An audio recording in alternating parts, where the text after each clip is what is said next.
मेरे प्रिय कैडेट्स, आप सभी को मेरा नमस्कार। आज हम 10वीं कक्षा से संबंधित पूरक पाठ्य पुस्तक जिसका नाम है संचयन भाग 2 से जो दूसरा अध्याय है सपनों के से दिन, इसके कवि हैं, इसके लेखक हैं, क्षमा कीजिए, इसके लेखक हैं गुरुदयाल सिंह 1933। इनका आप चित्र देख रहे हैं यहाँ पर। इस जो आपका दूसरा अध्याय है यह सपनों के, यानी उनकी जो स्मृति है गुरुदयाल सिंह की, उनकी स्मृतियाँ जो बचपन में किस तरह उन्होंने जो है शरारत हो या शिष्टाचार हो, कोई भी जो है सीख है किस तरह ली है, इस पाठ के अंतर्गत देखेंगे हम। उससे पहले गुरुदयाल सिंह का जो है परिचय जानेंगे। तो इस प्रकार है। पंजाब के जैतू कस्बे में 10 जनवरी 1933 को एक साधारण दस्तकार परिवार में, दस्तकार यानी बनिया या शिल्पकार के परिवार में जन्मे गुरुदयाल सिंह ने बचपन में कीलों हथौड़ों से काम लेते हुए शिक्षा पूरी की और कलम पकड़ी। देखिए, इनके कष्ट से बीतते हुए जो है इन्होंने परिश्रम करते हुए अपनी शिक्षा की पूर्ति की।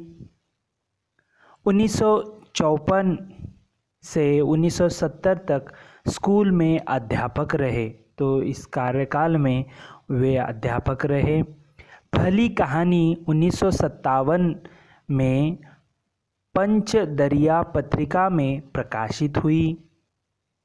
जब कॉलेज में प्राध्यापक हुए तो अपने ही उपन्यास पढ़ाने का मौका मिला।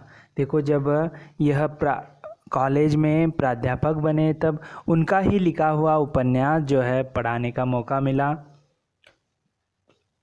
अंततः यूनिवर्सिटी में प्रोफेसर के पद से अवकाश ग्रहण किया, यानी वहाँ पर नियुक्त हो गए। गुरुदयाल ठेठ ग्रामीण परिवेश और भावबोध के लेखक के रूप में जाने जाते हैं। ग्रामीण परिवेश यानी ग्रामीण जो है वातावरण, वहाँ के भावनाओं को लिखने वाले लेखक माने जाते हैं। बड़े सहज रूप से वे अपने पात्रों का चयन खेतीहर यानी खेती करने वाले मजदूरों, पिछड़े और दलित वर्ग के लोगों के बीच से करते हैं जो सदियों से अपने समाज की उस दूषित व्यवस्था के शिकार हैं। जो देखिए, जो दलित वर्ग है, पिछड़े वर्ग हैं, वो क्या हो गया, दूषित व्यवस्था के शिकार हैं, जो पीढ़ी दर पीढ़ी यानी लगातार उनकी शारीरिक जो हड्डियों, यहाँ पर हड्डी नहीं दिया है, हड्डियों को ही नहीं गलाती रही है, यानी गलाना है ना, गलना, उनकी पूरी मानसिक को दीनहीन और बेबस बनाया हुआ है। देखिए, आगे इनका परिचय जान रहे हैं। पंजाबी भाषा में उल्लेखनीय योगदान के लिए ज्ञानपीठ पुरस्कार से सम्मानित गुरुदयाल सिंह को अपने लेखक के लिए साहित्य अकादमी, सोवियत लैंड नेहरू सम्मान, पंजाब की साहित्य अकादमी सहित कई अन्य पुरस्कारों से सम्मानित होने का गौरव प्राप्त हुआ। देखिए, पंजाबी जो हैं कवि लेखक माने जाते हैं, उनको उस भाषा के अंतर्गत ज्ञानपीठ पुरस्कार भी मिला है। उन्होंने बतौर लेखक कई देशों की यात्रा भी की है। गुरुदयाल सिंह, उन्होंने अब तक 9 उपन्यास, कितने उपन्यास, 9 उपन्यास, 10 कहानी संग्रह, एक नाटक, एक एकांकी संग्रह, बाल साहित्य की 10 पुस्तकें और विविध गद्य की 2 पुस्तकों की रचना की है। गुरुदयाल सिंह की प्रमुख कृतियां हैं मड़ी का दीवा, अथ चांदनी रात, पांचवा पहर, सब देश पराया, सांझ सवेरे और आत्मकथा। उनकी एक आत्मकथा है क्या जानूं मैं कौन।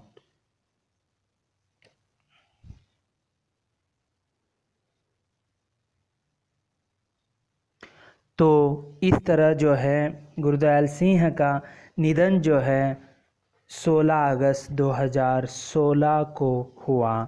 तो यहाँ तक जो है इनका परिचय आप देख रहे हैं। तो गुरुदयाल सिंह का जो यहाँ पर उनके जो लिखा हुआ एक कहानी है सपनों के से दिन, यानी जो है यह पंजाबी मिश्रित जो है हिंदी में लिखा गया है।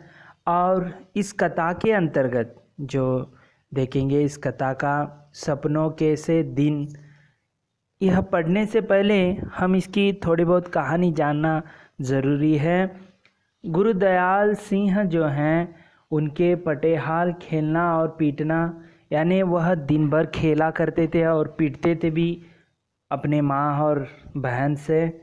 तालाब और रेत में नहाना, जैसे रेत में जो है लीड कर तालाब में नहाना। छुट्टियों का काम, छुट्टियों में जो है क्या क्या वह काम करते थे। ओमा नामक एक भयंकर जो लड़का था उसका यहाँ पर विवरण किया गया है। उसके बाद जो है पीटी मास्टर का भय, जो पीटी मास्टर जो है स्कूली दिनों में जो इनका बता रहे हैं कि स्कूली दिनों में लेखक जो हैं पीटी मास्टर को किस तरह उनसे घबराते थे।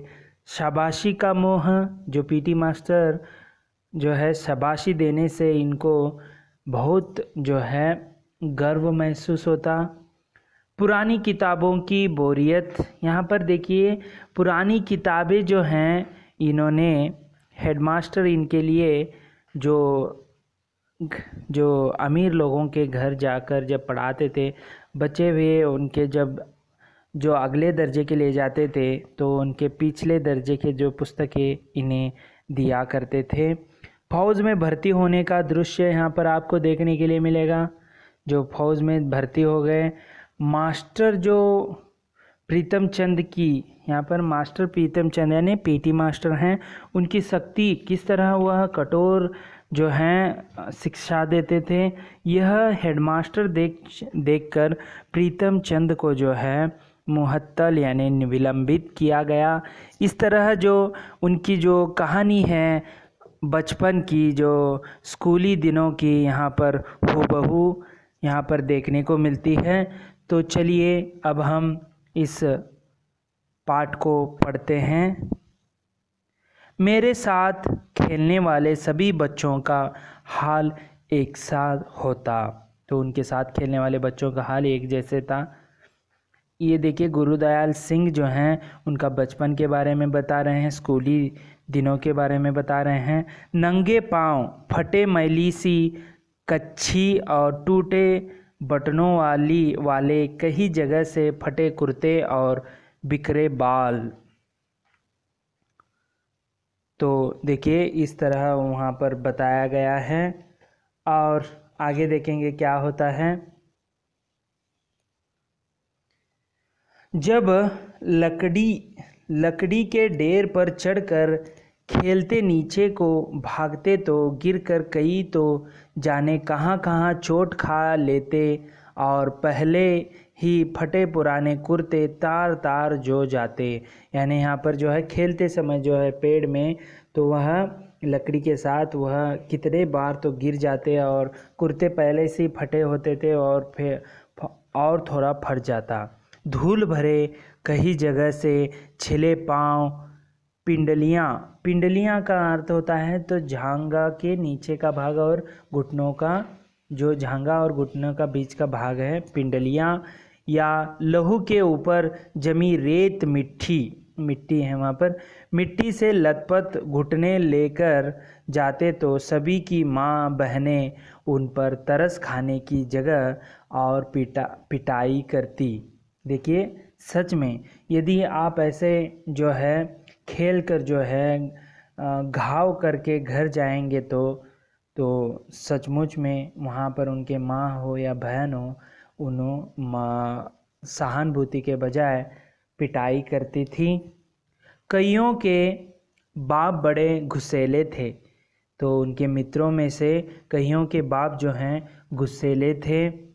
पीटने लगते तो यह ध्यान भी न रखते कि छोटे बच्चे के नाक मुंह से लहू बहने लगा है या उसके कहाँ चोट लगी है।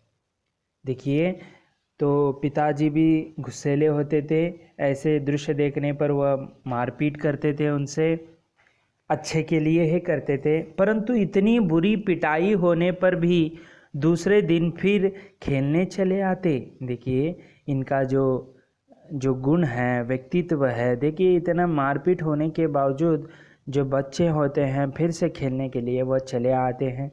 यह बात तब ठीक से समझ आई जब स्कूल अध्यापक बनने के लिए एक ट्रेनिंग यानी प्रशिक्षण करने गया और वहाँ बाल मनोविज्ञान का विषय पढ़ा।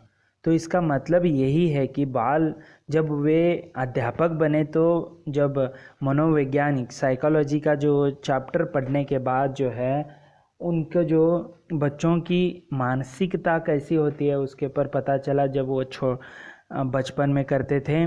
ऐसी बातों के बारे में तभी जान पाया कि बच्चों को खेलना क्यों इतना अच्छा लगता है कि बुरी तरह पिटाई होने पर भी फिर खेलने चले आते हैं। तो मनोविज्ञान में जब अध्यापक थे तब मनोविज्ञान का विषय पढ़ रहे थे तो तब समझ में आया कि बच्चे इस तरह क्यों खेलते हैं। तो आगे देखिए, मेरे साथ खेलने वाले अधिकतर साथी हमारे जैसे ही परिवार के हुआ करते, जो मध्यम वर्गीय परिवार ही हुआ करते थे। सारे मोहल्ले में बहुत परिवार तो हमारी तरह आसपास के गांवों से ही आकर बसे थे। 2-3 घर साथ की